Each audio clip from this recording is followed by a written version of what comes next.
ආයිබෝවන් සුබ දවසක් ඔයාලා හැමෝටම ඔයාලා හැම දෙනාවම මගේ ද සීක්‍රට් වයිප් YouTube නාලිකාවට ආදරයෙන් සහ සාදරයෙන් පිළිගනු ලබනවා. විශ්වයේ රහස් සහ ඔබේ ජීවිතය වෙනස් කරගන්න පුළුවන් බලවත් මෙවලම් ගැන අපි නිතරම කතා කරනවා. ඔබ තවමත් අපේ නාලිකාවට අලුත් කෙනෙක් නම් සබ්ස්ක්‍රයිබ් කරලා අපිත් එක්ක එකතු වෙන්න අමතක කරන්න එපා.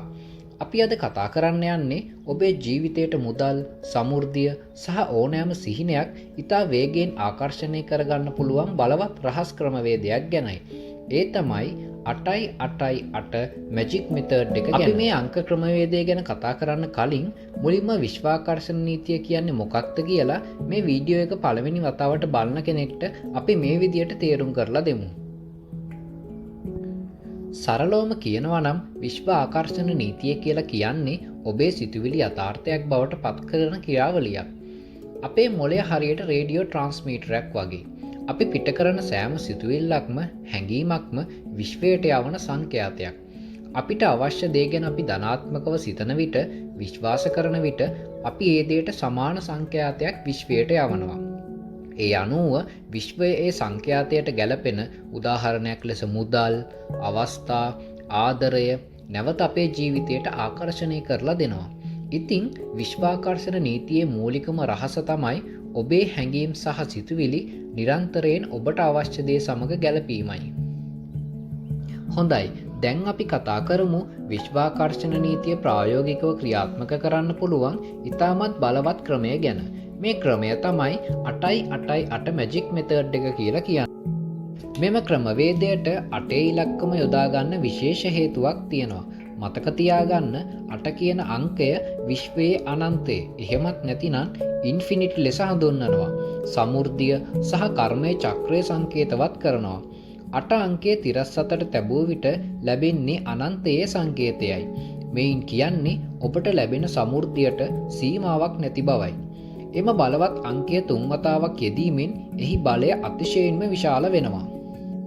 ඉතින් මේ 8x8x8 මෙතඩ් එකෙන් අපි කරන්නේ අපිට අවශ්‍ය ආශාව ඉතා කෙටි වාක්‍යයක් ලෙස ලියා ඒ දවසට 3 වරක්, උදාහරණයක් ලෙස උදේ, දවල්, හවස 8 වතාව බැගින් දින 8ක් පුරා නොකඩවා ලිවීමයි. මේ ඔබේ යටිසිතට ඔබේ ආශාව ඉතා බලවත් ලෙස කාවද්දන ක්‍රමයක්. ඉතින් මං ඔයාලා හැමෝටම ආරාධනා කරනවා මේ වීඩියෝ එකත් එක්ක දිගටම රැඳිලා ඉන්න කියලා.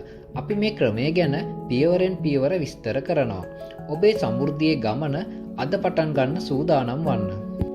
ඒ වගේම ඔබ මතක තබා ගත යුතුයි මේ වාක්‍ය ඔයා ලියන වෙලාවට ඔයාගේ හැඟීම් ඒ වාක්‍යයට එකතු කරන්න අමතක කරන්න එපා. ඔයාගේ ආශාව කියන විට ඔයාට දැනෙන හැඟීම වඩාත්ම වැදගත්. මම ඒකට මෙහෙම උදාහරණයක් දෙන්නම්කෝ. මේ මුදල් ලැබීම ගැන මම ඉතාමත් සතුටුයි සහ කෘතඥ වෙනවා. මෙන්න මේ ආකාරයට ඔයාට මේ මුදල් ලැබුණට පස්සේ ඔයාට ඇතිවෙන හැඟීම් ඒ වාක්‍යයට එකතු කරන්න. ඊළඟ දේ තමයි ඔයා මේ වාක්‍ය ලියනකොට කෙටියෙන් සහ පැහැදිලිව ලියන්න. මේ වාක්‍යවලට එක පේලියක් හෝ පේලි දෙකක් තිබීම ප්‍රමාණවත්. දීර්ඝ විස්තරයක් අවශ්‍ය වෙන්නේ නැහැ. මම ඒකටත් මෙහෙම උදාහරණයක් දෙන්නම්. දැන් මම අනන්ත සමෘද්ධියක් සහ මූල්‍ය නිදහසක් අත්විඳිමි. මම තව උදාහරණයක් දෙන්නම් ඔයාලට. මගේ බැංකු ගිණුමේ දැන් රුපියල් ලක්ෂ 5ක මුදලක් ඇත. මම මේ බහුලත්වයට ආදරෙයි. ඔන්න ඔය විදියට ඔයා කෙටියෙන් සහ ඉතාමත් පැහැදිලිව වාක්‍ය ගොඩනගාගෙන ලියන්න. හොඳයි, දැන් අපි බලමු මේ ක්‍රමය අපි හරියටම කරන්නේ කොහොමද කියලා. මේක පියවර 5ක ක්‍රියාවලියක්. මේක ඔයා හොඳ සූදානමකින් කරන්න. මුලින්ම නිස්කලංක ස්ථානයකට යන්න. ඔබේ ආශාව ලිවීමට අලුත් පොතක් සහ අලුත් පෑනක් යොදා ගන්න. මේ ඔබේ අරමුණට ඔයා කරන ලොකු ගෞරවයක්. ඔබේ ආශාව ඔබ ලිවිය යුත්තේ දවසට 3 වරක් පමණයි. මුලින්ම ඔයා උදේ මේක ලිවිය යුතුයි. උදේ ලියනවා නම් අවදි වූ වහාම මේක ලියන්න ගන්න. දහවල් කාලයේදී ගොඩක් දුරට ඔබ රැකියාවක් කරනවා වෙන්න පුළුවන්. ඉතින් ඔයාට විවේකයක් ලැබෙන ඕනම වෙලාවක මේක ලියන්න පුළුවන්. රාත්‍රී කාලයේදී නිින්දට යාමට පෙර ඔයා මේක ලියන්න ගන්න. ඉතින් ඔයා තෝරාගත් එක් වෙලාවට ඔබේ ආශාව 8 වතාවක් එක දිගට ලියන්න.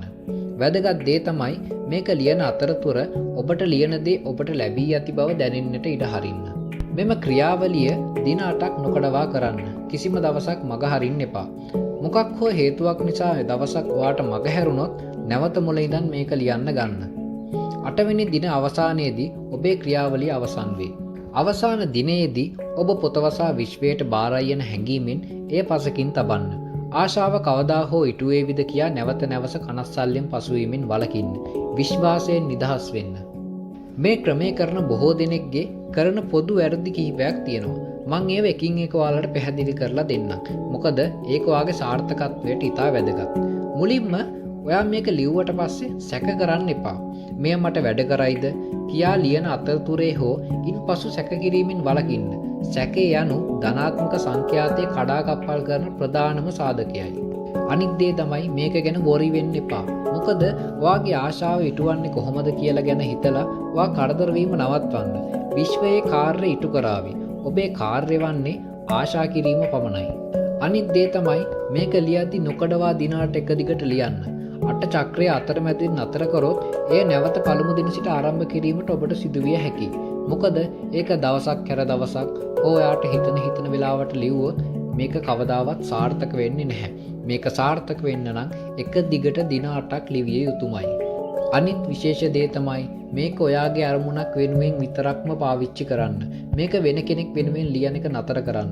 මොකද ඔබට වෙනත් කෙනෙකුගේ ජීවිතයක් වෙනස් කරන්න බෑ. මේ හැම වෙලාවෙම ඔබේ ජීවිතය හා ඔබට අවශ්‍ය දේ සඳහා පමණක් කරන්න.